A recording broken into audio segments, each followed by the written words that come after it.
సురేష్ చూసుకుంటే fee reimbursement పై చర్చకు రాష్ట్ర ప్రభుత్వం సిద్ధంగా ఉందని మంత్రి నారా లోకేష్ అన్నారు.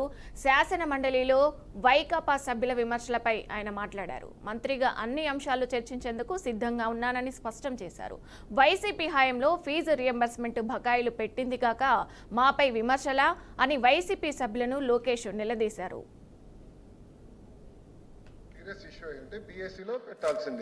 పెట్టలేదు. ఇప్పుడు ఫీ రియంబర్స్మెంట్ గురించి మాట్లాడుతున్నారు. గత ప్రభుత్వం దిగిన టైంకి ఎంత ఫీ రియంబర్స్మెంట్ పెండింగ్ ఉంది అధ్యక్ష? 4,000 కోట్లు పెండింగ్ ఉంది. కోవిడ్ అప్పటి నుంచి మీరు పెండింగ్ పెట్టిపోయి మీరు తల్లి ఇది బాగాలేదమ్మా, బాగాలేదు, ఇది బాగాలేదు అధ్యక్ష. కోవిడ్ అప్పుడు 644 కోట్లు ఎగ్గొట్టారు అధ్యక్ష. ఆర్టీఎఫ్ కింద 3,000 కోట్లు పెండింగ్, ఎంటీఎఫ్ కింద 8,900 కోట్లు పెండింగ్. చెప్పిన ఒక్క విషయం చాలా ఇంపార్టెంట్ తీర్మానం సబ్జెక్ట్ 24-25 చూస్తే మన ప్రభుత్వం కూటమి ప్రభుత్వం వచ్చిన తర్వాత 1,200 కోట్లు రిలీజ్ చేశాం. పెండింగ్ ఉన్న 1,400 కోట్లు వచ్చే 3 నెలలు మేము రిలీజ్ చేస్తాం. మీరు 4,000 కోట్లు బకాయిలు పెట్టి మీరు మాట్లాడితే ఎట్లమ్మా? 4,000 crores 4,000 కోట్లు మీరు బకాయిలు పెట్టిపోయి మీరు మాట్లాడతారు. 4,000 కోట్లు. కోవిడ్ 644 కోట్లు కోవిడ్ ఎప్పుడు బకాయిలు పెట్టారు స్వామి? ప్రశ్న ఏంటో చెప్పండి మాకు. మీరు బీఎస్సీకి కనపడలేదు ఇంపార్టెన్స్. బీఎస్సీలో మీరు రేజ్ చేశారా? నేను బొత్స గారిని సూటిగా ప్రశ్నించాలి. బీఎస్సీలో మీరు రేజ్ చేశారా ఇష్యూ? బీఎస్సీలో మీరు ఇది ఇచ్చారా? మీరు బీఎస్సీలో కనీసం అడిగారా? మీరు అడిగారా సార్? సార్ బీఎస్సీ ఎజెండా మీరు పెద్దలు, మీరు సీనియర్ మోస్ట్ హౌస్ లో, ఫరూక్ గారి తర్వాత మీరే సీనియర్ మోస్ట్ హౌస్ లో. నేను మిమ్మల్ని కోరేది ఏంటంటే మీకు అంత ఇంట్రెస్ట్ ఉండుంటే మీరు కూర్చొని చైర్మన్ గారితో మాట్లాడి ఎజెండాలో పెట్టుంటే సమాధానం చెప్పినా మేము సిద్ధంగా ఉన్నాం. I have right sir. Sir LOP గారు I have right sir.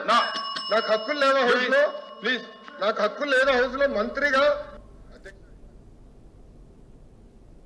Andhra Pradesh ప్రభుత్వం మరో సంచలన నిర్ణయం తీసుకుంది. తిరుపతి ప్రాంతీయ audit enforcement department assistant commissioner గా పనిచేస్తున్న సుభాష్ చంద్రబోస్ పై సస్పెన్షన్ వేటు వేస్తూ ఆంధ్రప్రదేశ్ ప్రభుత్వం ఉత్తర్వులు జారీ చేసింది. తాజాగా భారీ వర్షాల కారణంలో రాజధాని అమరావతి మునిగిపోయిందంటూ Subhash social media platform Facebook వేదికగా వివాదాస్పద వ్యాఖ్యలతో పోస్ట్ పెట్టాడు. దీంతో ఆ విషయంపై సర్కార్కు పెద్ద ఎత్తున ఫిర్యాదులు అందడంతో సుభాష్ ను వారం రోజుల్లోగా వివరణ ఇవ్వాలని ఉన్నతాధికారులు ఫోకాజు నోటీసులు జారీ చేశారు. దీంతో ఆయన ఇచ్చిన వివరణలో ఫేస్బుక్ లో పోస్టు పెట్టడం తన వ్యక్తిగత అభిప్రాయమని అతడు అధికారులు బదులిచ్చారు. ఇక ఈ క్రమంలోనే సుభాష్ చంద్రబోస్ ఇచ్చిన వివరణతో సంతృప్తి చెందని ప్రభుత్వం ఉన్నతాధికారులు అతడిని విధుల నుంచి తప్పిస్తూ సస్పెన్షన్ ఆర్డర్స్ జారీ చేసినట్లు అధికారులు వెల్లడించారు.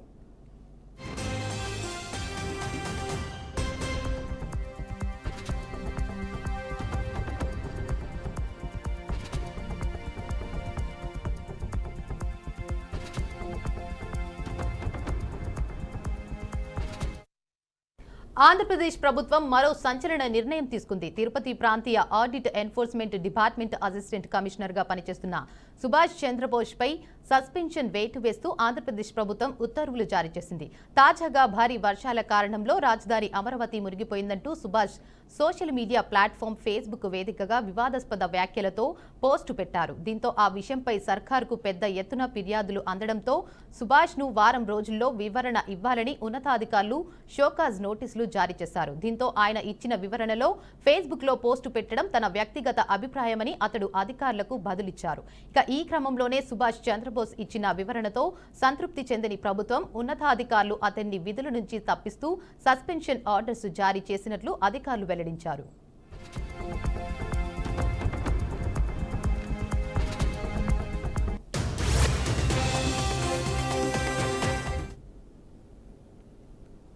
ఎడతెరిపి లేకుండా కురుస్తున్న భారీ వర్షాలు కోల్కతాను ముంచెత్తాయి. వరదల కారణంగా ఉత్తర కోల్కతాలోని పలు ప్రాంతాలు నీట మునిగాయి. ప్రధాన రహదారులు జలమయం కావడంతో వాహనదారులు ఇబ్బందులు పడుతున్నారు. విద్యుత్ షాక్ వల్ల 3 ప్రాణాలు కోల్పోగా వరదల్లో కొట్టుకుపోయి మరో 2 మరణించారు. ఈశాన్య బంగాళాఖాతంలో ఏర్పడిన అల్పపీడనం వాయువ్య దిశగా కదిలే అవకాశం ఉన్నందున దక్షిణ బెంగాల్లోని పలు జిల్లాల్లో రానున్న కొన్ని గంటల్లో అతి భారీ వర్షం కురిసే అవకాశం ఉందని భారత వాతావరణ శాఖ హెచ్చరికలు జారీ చేసింది. వానల వల్ల పలు విమానాల రాకపోకలకు అంతరాయం కలిగినట్లు విమానయాన సంస్థలు వెల్లడించాయి. అటు ఎయిర్ ఇండియా, ఇండిగో ప్రయాణికులకు అలర్టులు పంపించాయి. తాజా అప్డేట్లను ఎప్పటికప్పుడు చెక్ చేసుకోవాలని సూచించాయి. ఇక భారీ వర్షాలకు అనేక ప్రాంతాలు నీట మునిగాయి. ఈదరు గాలులకు చాలా ప్రాంతాల్లో చెట్లు కూలిపోయాయి. కొన్ని భవనాలు ధ్వంసమయ్యాయి. దీంతో ప్రజలు సాధ్యమైనంత వరకు ఇళ్లల్లోనే ఉండాలని, అత్యవసరం అయితే తప్ప బయటకు రావద్దని అధికారులు సూచించారు. ఇక భారీ వరదల వల్ల షాహిద్ ఖుదీరామ్ మైదాన్ స్టేషన్ల మధ్య పలు రైల్వే కార్యకలాపాలను నిలిపివేసినట్లు అధికారులు పేర్కొన్నారు.